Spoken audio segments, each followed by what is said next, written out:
like on a whiteboard. So we have four motions. Now these are the two first ones that you taught in kindergarten. The rotation of the Earth, giving you the day at 1,350 mile an hour at the equator.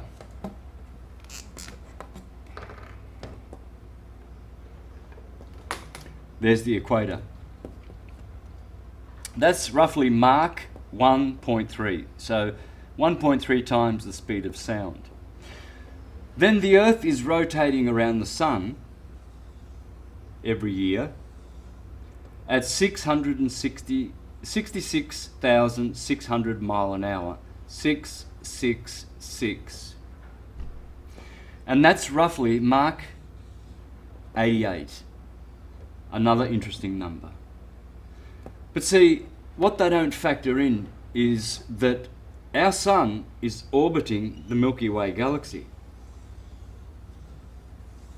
And they don't tell you how long it takes for it to do that. But they tell you that it's doing 550,000 mile an hour, which is Mach 718. Take note, that's 718 times faster than the speed of sound. There is no material known to man that can withstand something between 20 and 30 Mach.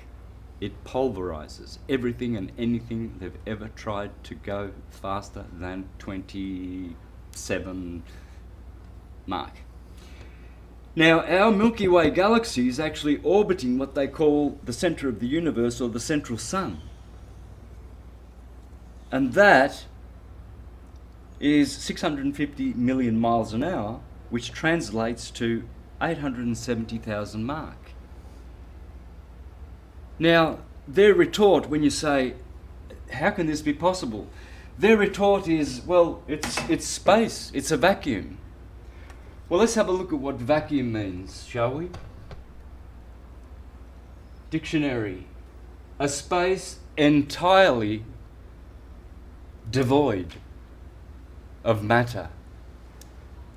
Well, why would this article here in New Scientist, solar system caught in an interstellar tempest, why would it say this? The solar system is travelling through much stormier skies than we thought, and might even be about to pop out of a huge gas cloud we have been gliding through for at least 45,000 years.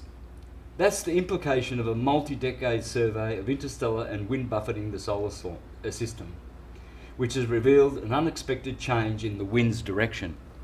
Wind in a vacuum, gas in a vacuum. Gas is matter.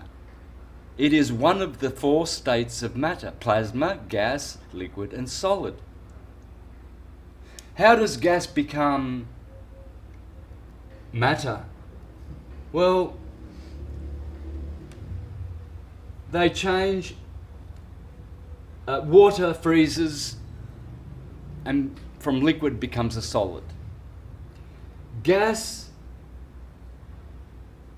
produces what's called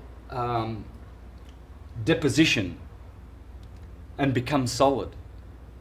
Gas can be solid or liquid, depending on how it transitions into that state.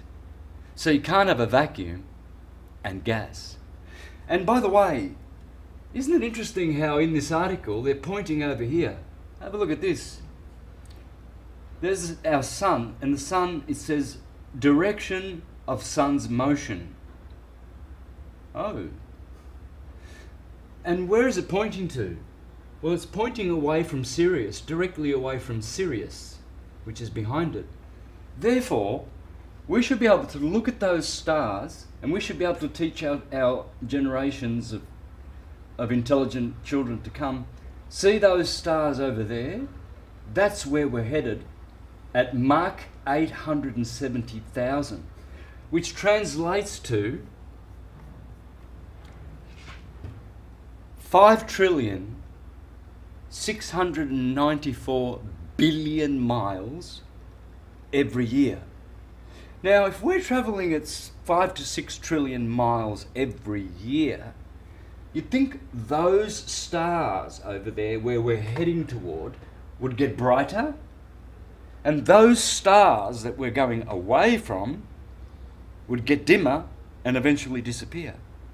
And yet Aries, Taurus, Gemini, Cancer, Leo, Virgo, Libra, Scorpio, Sagittarius, Capricorn, Aquarius, Pisces, in the same shape that they were as recorded by the Egyptians and the Mayans at least 500,000 years ago. Same shape, no distortion, no parallax. Every year, same old stars. Come March, there's Aries. Come April, there's Taurus. May, there's Gemini. Where are the random stars? It's a really boring show if you're a God believer. God, you're very disappointing. We're travelling at 870,000 mark and there's nothing new to show us in the skies. And if you're an atheist, yeah, I'd be really angry at the Big Bang Theory, because the Big Bang is hurtling you through space at 870,000 mark, and it's not even showing you anything interesting that's new and random in the skies. It's just those same stars, and Polaris is still there. We haven't gone past it. Keep going, always in the same coordinates, always, always, always. Sirius has always been 6 hours and 45 minutes right ascension of meridian and 19 degrees south declination since time immemorial. But Santo, they do take pictures of new stars. They're called nebulas. NASA shows us images all the time of new nebulas. Can you touch on that? Nebulas. No, I'm going with what you said, because they just paint something and say, look what we found. Yeah. It's all composite. Yeah. You have to remember that those nebulas and explosions and new things in the skies that scientists show us, they are CGI images. They're not photos. Okay, so they're showing what they want you to believe. They're showing you that there's this infinite space and it's a vacuum and yet it's got stars in it. So, yeah, well, we won't talk about that, will we? Why is there always fear about, oh, one day we're going to crash into some comet. Some comet's going to come from nowhere. Some meteorite, some meteor, something, space junk, something scary. Probably because it doesn't exist. In Disneyland it does, but not in reality.